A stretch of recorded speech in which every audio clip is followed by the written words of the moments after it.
मुझसे सीनियर लोग पार्टी के अंदर मौजूद हैं, मुझसे कॉम्पिटेंट लोग पार्टी के अंदर मौजूद हैं।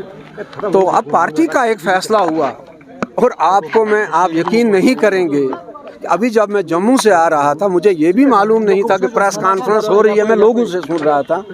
तो जब मुझे किसी ने कहा, मैंने कहा यार मुझे तो मालूम तक नहीं है।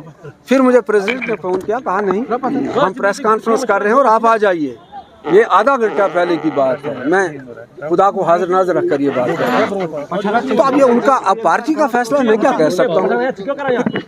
या करते थे पान में का या करते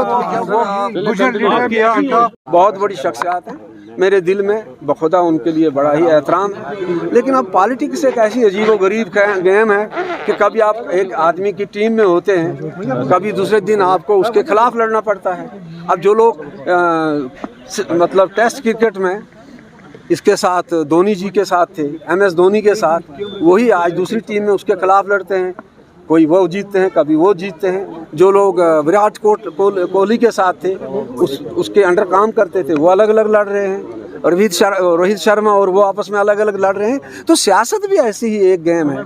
अब हालात ने, वाक़ात ने, आप इसको हादसात भी कह सकते हैं, इन्होंने मुझे एक सिचुएशन में लाया है। तो ऐसा था नहीं, कुछ पता भी नहीं था। तो ये मुकद्दर का खेल है, तकदीर की बातें हैं ईमान। तो I will try my level best कि मैं अपनी जमात, अपने लोगों की उम्मीदों पर खरा उतरने की अपनी बसात के मुताबिक कोशिश करूं। मुझे ये भी मालूम है कि पिच कैसी है, मैं ये भी जानता हूं कि स्पेस कितनी है, मुझे ये भी मालूम है कि बॉलिंग किस तरह की होगी। इन सारी चीज़ उसका मुझे तजुर्बा है, इसलिए कि सियासत मैंने डायरेक्ट बहरहाल ज़ाहिर है कि बहुत देर से शुरू की।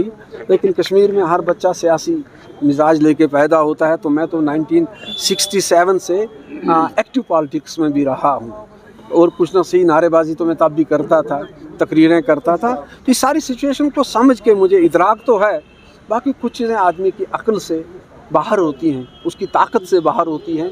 क्योंकि तमाम ताकत का जो मंबा है वो अल्लाह तबारक व तआला की ज़ात है। वो जिससे जब चाहे नवाजे अल्लाह ताला, और जिस पर नाराज़ हो जाए तो सज़ा भी दे। तो मैं तो इसको एक इम्तिहान, एक आजमाइश समझता हूँ। अल्लाह से यही दुआ करता हूँ कि मैं इसमें सरखुरू होकर निकलूँ, इज़्ज़त बचा के निकलूँ, और मेरी ज़ुबान से ऐसी कोई बात ना हो जिससे किसी का दिल दुखे।